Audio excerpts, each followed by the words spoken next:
Hello guys, I am निकी और आप देख रहे हैं अपना YouTube channel IQ students point.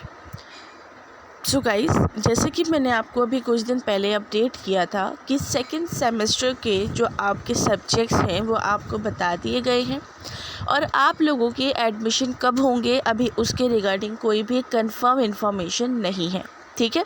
लेकिन मैंने आपको ये बताया था कि एटलीस्ट आपके जो मेन सब्जेक्ट्स हैं ना वो सेम रहते हैं। वो मेन सब्जेक्ट्स मैं आप लोगों के according to your courses already बता चुकी हूँ, तो आप एक बार वो देख लेना, डिस्क्रिप्शन में मैं लिंक दे दूँगी, वहाँ से जाके। सो उन्हीं मेन सब्जेक्ट्स में से आज हम एक मेन सब्जेक्ट के सिलेबस को डिस्कस करेंगे, इंग्लिश और हिंदी बोथ मीडियम में। और वो सब्जेक्ट है हमारे पॉलिटिकल साइंस ऑनर्स के मेन सब्जेक्ट में से सबसे पहला subject perspective on public administration, ठीक है जी। उसके बाद मैं कोशिश करूँगी कि आगे के सब्जेक्ट्स के भी जो सिलेबस हैं आप लोगों को प्रोवाइड कर दूँ। अदरवाइज़ अगर आप BA प्रोग्राम के हैं, BCom के हैं या फिर किसी भी कोर्स के हैं, आपको किसी और सिलेबस चाहिए, किसी और सब्जेक्ट का सिलेबस हिंदी और इंग्लिश बोथ मीडियम में, तो आप मुझसे कमेंट बॉक्स में या टेलीग्राम चैनल पे बोल सकते हैं, ठीक है स्टूडेंट। सो यहाँ पर अब हम देखेंगे पर्सपेक्टिव ऑन पब्लिक एडमिनिस्ट्रेशन का, जिसको हम हिंदी में लोक प्रशासन पर दृष्टिकोण बोलते हैं, इस सब्जेक्ट का सिलेबस इंग्लिश और हिंदी बोथ मीडियम में। उसके बाद हम जानेंगे इसका बेस्ट राइटर की कौन सी बेस्ट बुक हो सकती है जिसमें से आप पढ़ सकते हैं, ठीक है, रेदर देन सोल या NC वेब बुक्स या जो भी आपको मिलती हैं, ठीक है। आप उसके अलावा भी कोई और कौन सी बुक से पढ़ सकते हैं। इन केस आप रेगुलर कॉलेज के स्टूडेंट हैं या किसी भी कॉलेज के, तो आपको ये पता होना चाहिए कि आप किसी और बुक का भी रेफरेंस ले सकते हैं, ठीक है स्टूडेंट। सो अब हम सिलेबस देखते हैं और समझते हैं कि हमें उस यूनिट में क्या पढ़ना है। सबसे पहले यूनिट है हमारी public administration as a discipline. एक अनुशासन के रूप में लोक प्रशासन हमें पढ़ना है, ठीक है। इसमें सबसे पहला पॉइंट हमें Asian roots of public administration perspective from Indian Kautilya Arthashastra का दे रखा है कि लोक प्रशासन की प्राचीन जड़ें भारत से परिप्रेक्ष्य हमारा कौन साहब, कौटिल्य साहब, ठीक है। तो जी अब मैं आपको यहाँ पहले बता दूँ, आपके जो कौटिल्य हैं ये हमारे सबसे पुराने ऐसे शख्स हैं जिन्होंने पब्लिक एडमिनिस्ट्रेशन के बारे में बताया था। तो public administration as a discipline हम पहले कौटिल्य का ही पढ़ेंगे कि कौटिल्य ने क्या बोला था एडमिनिस्ट्रेशन के बारे में, वो इसका पर्सपेक्टिव क्या रखते थे, उसके बाद ये जो एडमिनिस्ट्रेशन था वो आगे कैसे बढ़ा, ठीक है। B है modern PA an overview of the theoretical journey, ठीक है। हमें मॉडर्न पर्सपेक्टिव पढ़ना है बेसिकली कि मॉडर्न पर्सपेक्टिव कैसे उभरा, कैसे लोगों के ख़यालात बदले, कैसे लोगों ने अलग अलग पर्सपेक्टिव चूज़ करना शुरू करा। ये नहीं कि एक ही चीज़ को रखा, अब लोगों ने अलग अलग चीज़ें चूज़ करनी शुरू कर दी और इन सब चीज़ों को चूज़ करते हुए उसका पूरा ओवरव्यू हमें देना है एक थियोरेटिकल जर्नी के रूप में, मतलब एक थ्योरी के रूप में कि भाई मुझे पूरी थ्योरी लिखनी है और मुझे बताना है कि कैसे कैसे क्या हुआ और कैसे एडमिनिस्ट्रेशन मॉडर्नाइजेशन की तरफ भागा। थर्ड पॉइंट है प्रिंसिपल ऑफ पब्लिक एडमिनिस्ट्रेशन। तो इसमें आपको लोक प्रशासन के सिद्धांतों को पढ़ना है, पर्सपेक्टिव कह सकते हैं, प्रिंसिपल्स कह सकते हैं, ठीक है। तो ये आपको पढ़ने हैं। पर्सपेक्टिव कौन से पढ़ने हैं कौन से नहीं पढ़ने हैं ये मेंशन नहीं है, तो हम इसके अंदर सभी पर्सपेक्टिव को थोड़ा थोड़ा मिलाकर पढ़ेंगे, सभी सिद्धांतों को थोड़ा थोड़ा मिलाकर पढ़ेंगे, ठीक है। नेक्स्ट है थ्योरीजाइंग पब्लिक एडमिनिस्ट्रेशन। तो पब्लिक एडमिनिस्ट्रेशन की थ्योरी को अगेन ऊपर वाली यूनिट जैसी है, सेम यूनिट है, इसमें दोनों में कंफ्यूज होने वाली बिल्कुल बात नहीं है, सिर्फ उन्होंने डिवाइड कर दिया, ठीक है। तो डिवाइड इसलिए कर दिया कि थोड़ा टॉपिक वास्ट हो जाएगा, अदरवाइज़ दोनों में कोई भी डिफरेंस नहीं है स्टूडेंट, ये बात आप याद रखिएगा, ठीक है। आगे बढ़ते हैं। यूनिट 2 आपकी आ जाती है। यूनिट 2 है main stream tradition theoretical perspective, मुख्यधारा पारंपरिक सैद्धांतिक दृष्टिकोण। अब ये मेन यूनिट आपकी बहुत ज़्यादा है, जिसमें से आपके सेपरेट क्वेश्चन तो आते ही आते हैं और ऐसे वैसे नहीं आते हैं, बहुत अच्छे आते हैं, ठीक है। तो सबसे पहले आपकी इस थ्योरी का जो पार्ट है वो है scientific management theory FW Taylor की।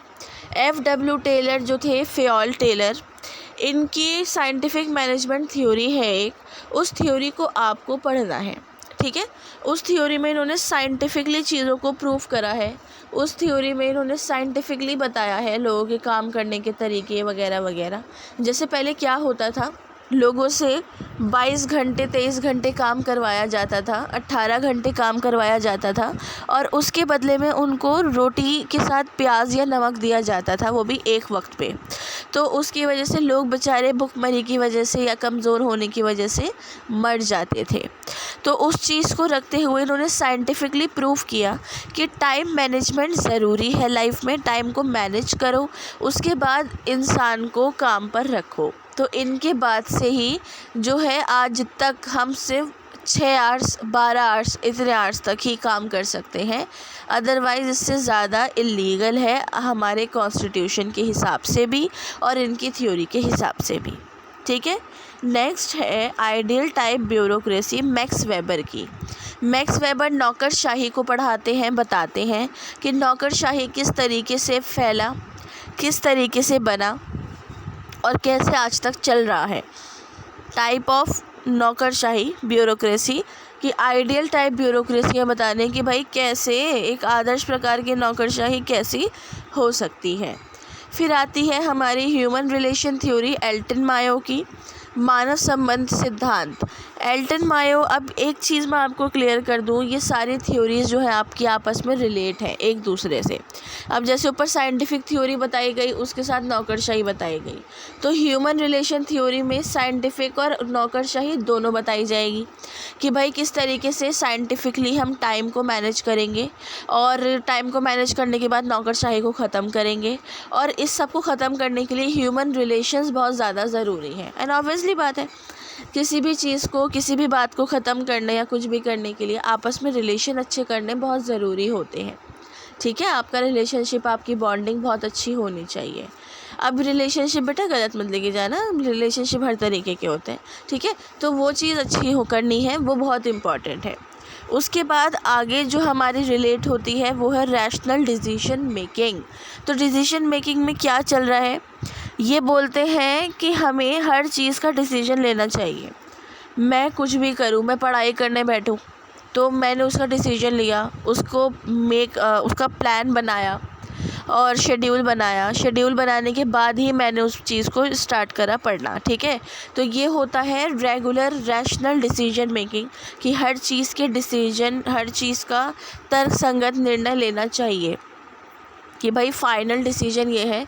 या फिर एग्जांपल के तौर पे कि मुझे वाइट और ब्लैक दोनों में से कोई एक चूज़ करना है, और मैं अब इसको ये देखूँगी कि वाइट और ब्लैक दोनों ही बहुत बढ़िया है ना, दोनों ही अपने अपने हिसाब से बहुत बढ़िया हैं, लेकिन मैं इसको चूज़ करने के लिए अपना इवेंट सोचूंगी, अपना माहौल सोचूंगी, अपने लोग सोचूंगी, उसके बाद उसको जाकर चूज़ करूँगी। तो ये है कि डिसीजन तो लिया, लेकिन फाइनल तर्कसंगत निर्णय लेना ज़रूरी है, एक फ़ाइनल डिसीजन लेना ज़रूरी है, रैशनल डिसीजन जिसको बोला जाता है। एंड लास्ट में है आपकी इकोलॉजिकल अप्रोच, फ्रेडरिक्स की। इकोलॉजिकल अप्रोच स्टूडेंट बहुत ही छोटी है, बहुत छोटी है, इस पे पिछले सालों में कभी क्वेश्चन नहीं आया, हो सकता है कि इस बार क्वेश्चन आ जाए, तो मैं आप लोगों को इसकी एक ब्रीफ समरी के रूप में इसको पढ़ा दूँगी, ठीक है। इसमें ज़्यादा दिमाग लगाने की ज़रूरत नहीं है, क्योंकि आप इंटरनेट पे इसको कहीं भी छान लो, ये थ्योरी नहीं मिलेगी, किसी किताब में नहीं मिलेगी, कहीं नहीं मिलेगी। तो इसके लिए आपको बस एक थोड़ा बहुत समझने की ज़रूरत है, ताकि आप अगर ये आती भी है बाय चांस तो आप इसको अपनी तरफ से ऐड कर लो और इसका आंसर बनाकर लिख दो, ठीक है। आगे बढ़ते हैं। थर्ड हमारी यूनिट है कंटेम्प्रेरी थियोरेटिकल पर्सपेक्टिव। समकालीन सैद्धांतिक दृष्टिकोण में हमें सबसे पहले न्यू पब्लिक मैनेजमेंट और न्यू पब्लिक सर्विसेज पढ़ने हैं। ये बहुत इंपॉर्टेंट है, बहुत ज़रूरी है, ठीक है। इन पर सेपरेट क्वेश्चन भी आते हैं, कंपलसरी आते हैं, और इनको ये बहुत ईजी भी है, ऐसा नहीं है कि इसके अंदर कुछ बात घूमी हुई है, कुछ है, बहुत ईजी है। उसके बाद है multiple perspective on governance, good governance, collaborative governance, network governance, digital governance, ठीक है। इन्होंने बोला है शासन पर अलग अलग पर्सपेक्टिव, सुशासन है, सहयोगात्मक है, नेटवर्क है, डिजिटल है, इन सभी तरीके के शासन को हमें पढ़ना है कि ये एक्चुअली में क्या होते हैं। एंड लास्ट यूनिट है आपकी gender perspective on public administration. लिंग और शासन मतलब लोक शासन पर, लोक प्रशासन पर जेंडर का क्या पर्सपेक्टिव है। अब जेंडर की बात जहाँ आती है ना स्टूडेंट, वहाँ पर फेमिनिस्ट पर्सपेक्टिव तो कंपलसरी होता ही होता है। ठीक है, जेंडर का मेन मकसद ही विमेन एंड मैन दोनों को डिस्क्राइब करना है। तो इसमें पहला आपको पढ़ना है लिंग और शासन, कि लिंग और शासन कैसा, कि महिलाओं और पुरुषों दोनों में शासन को कैसे रखा गया। और उसके बाद gender sensitivity and participation in administration, लैंगिक संवेदनशीलता और प्रशासन में भागीदारी कैसी है। ये भी बहुत ज़्यादा ज़रूरी है कि टॉपिक जिसके अंदर हमें ये सब पढ़ाया जाएगा कि लैंगिक संवेदनशीलता और प्रशासन की भागीदारी को किस तरीके से डिस्क्राइब किया जा सकता है। ओके स्टूडेंट, सो हम बात करते हैं अपनी इम्पॉर्टेंट बुक की। तो हमारी एक बुक है इंग्लिश और हिंदी दोनों मीडियम में, मोहित भट्टाचार्य, जिसकी लैंग्वेज थोड़ी सी तो टफ़ है लेकिन आपको मटेरियल उसमें मिल जाएगा अच्छा खासा। और इन केस अगर आप किसी कम्पिटिटिव लेवल की प्रिपरेशन कर रहे हैं इन फ्यूचर, तो वो बुक आपके लिए उसमें बेस्ट है। हमेशा से हमारी टीम आपको वही बुक्स प्रेफर करती है जो इन फ्यूचर आपके काम आनी है। अदरवाइज़ हम आपको खुद ही क्लासेस प्रोवाइड कर देते हैं ताकि आप बुक्स परचेस ना करो। हालांकि इसकी क्लासेस भी आपको प्रोवाइड की जाएंगी जल्द से जल्द। आप अपना पर्सपेक्टिव मुझे बताओ कि ये क्लासेस आपको कैसे दी जानी चाहिए, बिकॉज़ स्टूडेंट पेपर के टाइम आने तक आपका टाइम बहुत निकल जाता है और फिर हम लोग भी मजबूर होते हैं, हम कुछ नहीं कर पाते। ठीक है, तो बेटर है कि प्लीज़ आप लोग मुझे अभी टाइम बता दो। सैटरडे संडे चाहिए, तो मंडे टू फ्राइडे रेगुलर चाहिए, TTS चाहिए, MWF चाहिए, कैसे चाहिए, या फिर सिर्फ संडे चाहिए। ठीक है, तो ये मुझे आप अपना पर्सपेक्टिव बताएंगे। अपने पॉलिटिकल ऑनर्स के फ्रेंड्स के साथ इसको शेयर करें ताकि बच्चे अपना सिलेबस देखें और पढ़ाई को अभी से करें। फर्स्ट सेमेस्टर के पेपर देखकर आप अपने डिपार्टमेंट से, चाहे आप सोल से हो, NC वेब से हो या रेगुलर से, बहुत अच्छे से एक तरीके से वाकिफ़ हो गए हैं, उसको समझ चुके हैं कि कौन कैसा है। ठीक है, मैं हर किसी के बारे में नहीं बता सकती, लेकिन हकीकत जो है वो आपके सामने है। सो बेटर है कि आप किसी के भरोसे ना रहें और अपनी पढ़ाई को खुद जारी रखें और जल्द से जल्द स्टार्ट कर दें। पढ़ाई में कोई प्रॉब्लम आती है तो उसके लिए हम आपके लिए हमेशा से बैठे हुए हैं। आप हमसे जो पूछना है वो पूछो। सो प्लीज़ अब इस सिलेबस को उतार लो और मुझे वो पर्सपेक्टिव ज़रूर दो जो मैंने आपसे अभी पूछा है। So thanks for the watching and best of luck all.